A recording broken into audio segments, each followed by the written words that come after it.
নমস্কার, কাকলিস কুকিং হাবের নতুন আরেকটি ভিডিওতে আপনাদের সবাইকে স্বাগত। আজ আমি মটরশুঁটির একদম ইউনিক এবং ভীষণই টেম্পটিং রেসিপি নিয়ে চলে এসেছি, যেটা দেখতেও যেমন সুন্দর, খেতেও অসাধারণ। বাড়িতে যদি অতিথি আসে, আপনারা বানিয়ে তাদের খাওয়ালে তারা কিন্তু একবার অবশ্যই জানতে চাইবেন এটা কিভাবে আপনারা বানালেন। তাহলে চলুন রেসিপিটা বানিয়ে ফেলি। এখানে বেশ কিছুটা মটরশুঁটি নিয়ে মটরশুঁটিগুলোকে আমি ছাড়িয়ে একটু ধুয়ে নিয়েছি। তারপরে জলটা ভালো করে ঝরিয়ে বেশ কিছুক্ষণ রেখে দিয়েছিলাম, যাতে গায়ের থেকে যতটা সম্ভব জল শুকিয়ে যায়। এবার একটা মিক্সির জার নিয়ে নিলাম। এর মধ্যে ওই মটরশুঁটির থেকে মেজারিং কাপের 1 কাপ মটরশুঁটি নিয়ে মিক্সির জারের মধ্যে নিয়ে নিলাম। এটা মিক্সিতে আমি বেটে নেব, তবে একেবারে মিহি করে কিন্তু এটাকে বাটবো না। মিক্সিতে পেস্ট করে নিলাম। আমি দুবার ঘুরিয়ে নিয়েছি, একদম জল ছাড়া। এটা জল ছাড়াই করতে হবে। আর এর মধ্যে কিছু কিছু গোটা মটরশুঁটি আছে, কিছু অর্ধেক হয়ে গেছে, আবার কিছু কিছু একটু বেশি পেস্ট হয়েছে। এইভাবেই করতে হবে, একদম মিহি পেস্ট করা যাবে না। এবারে একটা বোলের মধ্যে আমি এই সম্পূর্ণ মটরশুঁটির পেস্টটা তুলে নিচ্ছি। ওই মিক্সির জারটা আমি আবার নিয়ে নিয়েছি। এখন এর মধ্যে নিয়ে নিচ্ছি ছোট ছোট 5টা আদার টুকরো, আর নিচ্ছি 1 চা চামচ ধনেটা একটু ভেঙে নিলাম, আর নিচ্ছি 1 চা চামচ মৌরি, আর এর মধ্যে দিয়ে দেব 2টো কাঁচা লঙ্কা। প্রথমে এটাকে শুকনো অবস্থায় একটু ঘুরিয়ে নেব, তারপরে 1/2 চা চামচ মতো জল দিয়ে এই মশলাটা আমি বেটে নিলাম। এটাও কিন্তু আমি মিহি করে বাটিনি, একটু রাফলি মশলাটা বেটে রেডি করে নিয়েছি।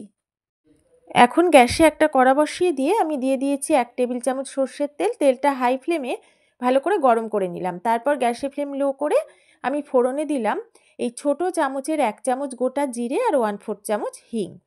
ফোড়নটা 30 সেকেন্ড মতো খুব ভালো করে ভেজে নেব, যাতে ফোড়ন থেকে খুব সুন্দর গন্ধ বেরোয়। ফোড়নটা ভাজা হয়ে গেছে।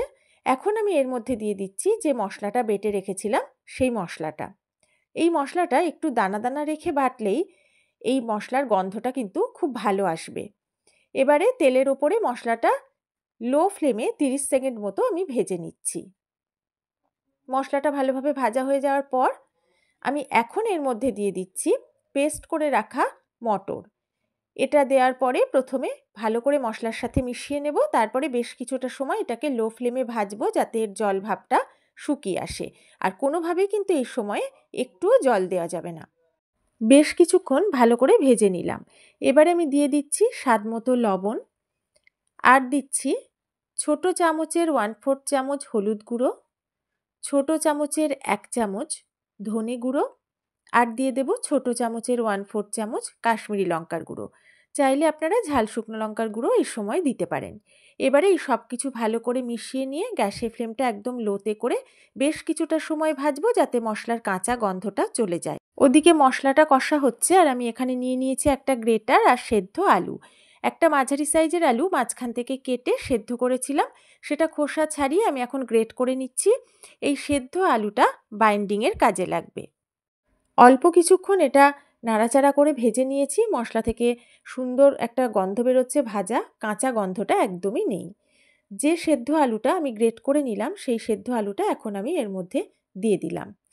এবারে আলুটা মশলার সাথে ভালো করে প্রথমে মিশিয়ে নেব, তারপর গ্যাসের ফ্লেমটা লোতে রেখেই অল্প কিছুটা সময় আবারও একটু নেড়েচেড়ে ভাজবো, যাতে আলুর সাথে সব মশলা ভালোভাবে মিশে যায়, আর আলুর মধ্যে যেটুকু জলভাব আছে সেটুকুও যেন চলে যায়। বেশ ভালো করে এইভাবে আমি মিশিয়ে নিলাম। এখন আমি এর মধ্যে দিচ্ছি ছোট চামচের 1 চামচ আমচুর পাউডার। যদি বাড়িতে আমচুর পাউডার অ্যাভেলেবেল না থাকে, তাহলে এর বদলে আপনারা লেবুর রস দিতে পারেন, তবে সেটা শেষে অ্যাড করবেন। এবার ভালো করে এটা আমি মিশিয়ে নিলাম। এখন আমি এর মধ্যে দিয়ে দেবো ধনেপাতা কুচি। আমি একটু বেশি করেই ধনেপাতা কুচিটা দিচ্ছি, আপনারা যে যেমন পছন্দ করবেন তেমনই দেবেন। এটা দেওয়ার পরে আবারও সব কিছুর সাথে নেড়েচেড়ে একটু মিশিয়ে নিচ্ছি। বেশ ভালো করে আমি এটা কষিয়ে নিলাম। এটা আমার একদম রেডি। এখন আমি গ্যাসের ফ্লেমটা অফ করে দিয়ে এটা সাইডে রেখে ঠান্ডা করে নেব। ওদিকে পুরটা আমি ঠান্ডা হতে দিলাম, আর এখানে আমি নিয়ে নিচ্ছি এই মেজারিং কাপের 1 কাপ আটা। আপনারা শুধু ময়দা দিয়েও করতে পারেন, বা আটা ময়দা সমপরিমাণে মিশিয়েও করতে পারেন। এর মধ্যে এখন দিয়ে দিলাম পরিমাণ মতো লবণ আর 1 টেবিল চামচ হোয়াইট অয়েল। হোয়াইট অয়েলের বদলে এটা আপনারা ঘি দিয়েও ময়ান দিতে পারেন। এবারে তেলটা খুব ভালো করে শুকনো আটার সাথে হাত দিয়ে ঘষে ঘষে আমি মেখে নেব, যাতে সব আটার গায়ে তেলটা খুব ভালোভাবে মাখানো হয়। একটু সময় নিয়ে এটা আমি করে নিলাম। বেশ ভালোভাবে মাখানো হয়ে গেছে, হাতে মুঠো করছি, একটা দলা হয়ে যাচ্ছে। এরকম দলা হয়ে গেলে বুঝতে হবে ময়ানটা ভালোভাবে হয়েছে। এখন অল্প অল্প করে জল দিয়ে আটাটা আমি মেখে নেব। একেবারে বেশি জল দিতে যাবেন না, তাহলে বেশি পাতলা হয়ে যাবে। অল্প অল্প করে এইভাবে আমি আটাটা মেখে নিচ্ছি। এই যে ডোটা আমি তৈরি করব সেটা কিন্তু খুব পাতলাও হবে না, আবার খুব শক্তও হবে না। একদম মসৃণ সফট একটা ডো আমি তৈরি করে ফেলেছি। এটাকে এখন ঢাকা দিয়ে 20 মিনিট রেস্টে রেখে পরের স্টেপে চলে যাব। পুরটা আমি অন্য একটা থালায় তুলে ঠান্ডা করে নিয়েছি। এখন এর থেকে অল্প অল্প অংশ হাতে নিয়ে ছোট ছোট বলের আকারে তৈরি করে নিচ্ছি, একটু গোল গোল করে। এগুলো আমি ছোট ছোট করছি, ছোট ছোট করলেই ভালো হবে, আপনারা আর একটু বড় করতে পারেন। সবগুলোই আমি তৈরি করে নিলাম। এদিকে যে আটাটা মেখে রেখেছিলাম ঢাকনাটা তুলে আমি আবারও একটু মেখে নিচ্ছি। এটা বেশ সফট হয়ে গেছে। এখন এর থেকে আমি একই সাইজের 4টে লেচি কেটে নিচ্ছি। এবারে একটা চাকি বেলন নিয়ে ভালো করে তেল মাখিয়ে নিয়েছি, নিয়ে একটা লেচি নিয়ে আমি বেলে নিচ্ছি। তেলের বদলে আপনারা আটা দিয়েও করতে পারেন। এটা এমনভাবে বেলতে হবে যেন খুব বেশি মোটাও না থাকে, আবার খুব বেশি একেবারে পাতলাও যেন না হয়ে যায়। আমি বেলার পরে একটু দেখিয়ে দিচ্ছি, দেখুন ঠিক এরকমই এটা করতে হবে। এখানে একটা বাটি নিয়ে নিয়েছি, আমি যে রুটিটা বেলেছি তার মাঝখানে বাটিটা বসিয়ে আমি গোল করে কেটে নিচ্ছি। যেহেতু রুটিটা একটু ছোট বেলেছি তাই একটা রুটি থেকে আমি একটা কেটে নিলাম। আপনারা একটু বড় করে বেললে একটা রুটি থেকে 2টো 3টে এইভাবে গোল অংশ কেটে নিতে পারবেন। সাইডের আটাটা আমি এখন সরিয়ে রাখছি, এটা থেকে পরে আবার একইভাবে বানিয়ে নেব।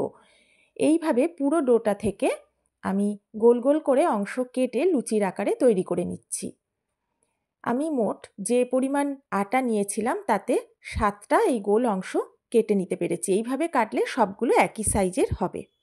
এখন একটা লুচি আমি নিয়ে নিলাম। আমি যে মশলা আর মটরের গোল বল বানিয়েছিলাম সেটা একটা নিয়ে আমি লুচিটার ঠিক মাঝখানে বসিয়ে দিলাম। একটা বাটিতে আমি একটু জল নিয়ে নিয়েছি, সেই জলের মধ্যে আঙুলটা ডুবিয়ে ডুবিয়ে সেই আঙুলে যতটুকু জল আছে সেই জলটা দিয়ে আমি এই লুচিটার চারধারে লাগিয়ে দিচ্ছি সরু করে। তবে আঙুলটা ডোবানোর পর হাতটা একটু ঝেড়ে নেবেন, তাহলে অতিরিক্ত জলটা পড়ে যাবে। হাতে যেটুকু জল থাকবে সেটা দিয়ে কিন্তু কাজটা ঠিকঠাকভাবে হয়ে যাবে। এবারে আমি লুচির দুটো সাইডটা সুন্দর করে ধরে নিচ্ছি দুটো হাত দিয়ে, আর মাঝখানে পুরটা হালকাভাবে একটু চেপে দিলাম। এবারে দুটো সাইড তুলে নিয়ে এক জায়গায় করে আমি হাত দিয়ে চেপে মুখটা আটকে দিলাম। এবার বাকি দুটো সাইডও একইভাবে তুলে নিয়ে মাঝখানটা সহ আমি মুখটা আটকে দিচ্ছি চেপে চেপে। খুব ভালোভাবে এই মুখটা আটকে দিতে হবে যেন কোনো ফাঁকা অংশ না থাকে। আর এই যে 4টে কোনা অংশ এখানেও কিন্তু দেখুন একটু ফাঁক আছে, এই ফাঁকটাও আমি হাত দিয়ে চেপে বন্ধ করে দিচ্ছি। একদম সুন্দরভাবে মুখটাকে আটকে দিচ্ছি। এই 4টে অংশ বা মাঝখানে কোথাও যেন কোনো ফাঁকা না থাকে। এই কারণে লুচির চারধারে জলটা লাগিয়ে নেওয়া ভীষণই প্রয়োজন। জলটা লাগানোর ফলে সুন্দরভাবে এগুলো আটকে থাকবে, ছাড়িয়ে যাবে না। আমি একটা বানিয়ে ফেলেছি, দেখুন কত সুন্দর হয়েছে। সাইডগুলো একটু বেঁকিয়ে বেঁকিয়ে দিলাম, তাহলে দেখতে সুন্দর লাগছে। একটা বানিয়ে ফেললাম, আরেকটাও আমি আপনাদের বানিয়ে দেখিয়ে দিচ্ছি। আরও একটা লুচি নিয়ে নিলাম, ঠিক একইভাবে এটাও বানিয়ে নেব। পুরোটা ভালোভাবে যদি আপনারা লক্ষ্য করে দেখেন তাহলেই বুঝতে পারবেন এটা বানানো কিন্তু একদম সহজ, আপনাদের বানাতে কোনো অসুবিধা হবে না। অনেক সময় বাড়িতে সিঙ্গারা বানাতে গেলে আমাদের ভাঁজটা করার সময় একটু সমস্যা হয়ে যায়, ফলে বানানোটা একটু ঝামেলা মনে হয়। কিন্তু এটা যদি বানান, এটা ভাঁজ করা কোনো রকম সমস্যা নেই। একবার একটু ভালো করে দেখলেই আপনারা শিখে যাবেন। তবে একটা কথা আবারও মনে করিয়ে দিচ্ছি, অবশ্যই মনে রাখবেন, লুচির চারিদিকে জলটা কিন্তু একটু লাগাতেই হবে, কারণ এই যে আমি চেপে চেপে মুখটা আটকে দিচ্ছি, যদি জলটা লাগান তাহলে এইভাবেই এটা আটকে থাকবে, খুলে যাবে না। এখন গ্যাস ওভেনে একটা কড়া বসিয়ে কড়াতে একটু বেশি করে হোয়াইট অয়েল দিয়ে দিয়েছি। তেলটা নেড়ে চেড়ে হাই ফ্লেমে খুব ভালো করে গরম করে নেওয়ার পর গ্যাসের ফ্লেমটা লো টু মিডিয়ামে করে দিয়ে এই যে নাস্তাগুলো আমি বানিয়েছিলাম সেটার থেকে একটা একটা করে দিয়ে দিলাম। আমি প্রথমে 3টে দিলাম, পরে বাকিগুলো ভাজবো। একসাথে বেশি দিলে ভাজতে অসুবিধা হবে। আপনারা চাইলে এর থেকেও বেশি তেল দিতে পারেন, কারণ এটা একটু ডুবো তেলে ভাজলেই বেশি ভালো হবে। একটা পিঠ লালচে হয়ে গেলে আমি উল্টে দেব। এখানে একটা জিনিস ভাজার পরে খেয়াল করবেন, নাস্তাগুলো আমি যে মুখগুলো আটকে দিয়েছিলাম সেগুলো কিন্তু একটাও ছাড়িয়ে যাবে না। এই কারণেই আমি বারবার বলেছিলাম লুচির চারদিকে একটু জল দিয়ে তারপরে মুখটা আটকাতে, তাহলে এটা ছাড়াবে না। যদি সেটা না করা হতো তাহলে কিন্তু তেলে দেওয়ার সাথে সাথেই মুখটা ছাড়িয়ে যেত আর পুরের মধ্যে তেল ঢুকে যেত, তাহলে কিন্তু খেতে একটুও ভালো লাগবে না। এবারে বেশ দুটো পিঠ লালচে করে আমি ভেজে নিয়েছি। এখন তেলটা ছেঁকে আমি তুলে নেব। আমি এখানে যে পরিমাণ পুর করেছি তাতে আমার মোট 16টা নাস্তা তৈরি হবে, কিন্তু সবটাই আমি এখন করছি না, আমি এখন 7টা বানাচ্ছি, বাকিগুলো রেখে দেব, পরে বানাবো। এগুলো তুলে নিলাম, একটা টিস্যুর ওপরে এগুলো নামিয়ে নিচ্ছি এবং বাকি আবারও 3টে আমি গরম তেলে দিয়ে দেব এবং একইভাবে লাল করে এগুলোকেও ভেজে তুলে নেব। সব নাস্তাগুলো ভেজে তুলে নিয়েছি। এগুলো ভাজতেও কিন্তু একদম বেশি সময় লাগে না। এটা সসের সাথে খেতে ভীষণ ভালো লাগবে। আর দেখেই বুঝতে পারছেন কতটা খাস্তা হয়েছে। আমি একটা ভেঙেও দেখিয়ে দিচ্ছি। এই শীতের দিনে অবশ্যই এই নাস্তাটা বাড়িতে বানিয়ে খেয়ে আমাকে জানাবেন কেমন লাগলো। ভালো লাগলেও জানাবেন, খারাপ লাগলেও জানাবেন। যারা নতুন বন্ধু অবশ্যই পাশে থাকবেন। প্রথম থেকে এতক্ষণ যারা আমার সাথে আছেন তাদের সবাইকে অনেক অনেক ভালোবাসা। আমার ভিডিওটা ভালো লাগলে একটা লাইক করবেন, পারলে শেয়ার করবেন। আজকের মতো বিদায় নিচ্ছি। সবাই ভালো থাকবেন, সুস্থ থাকবেন।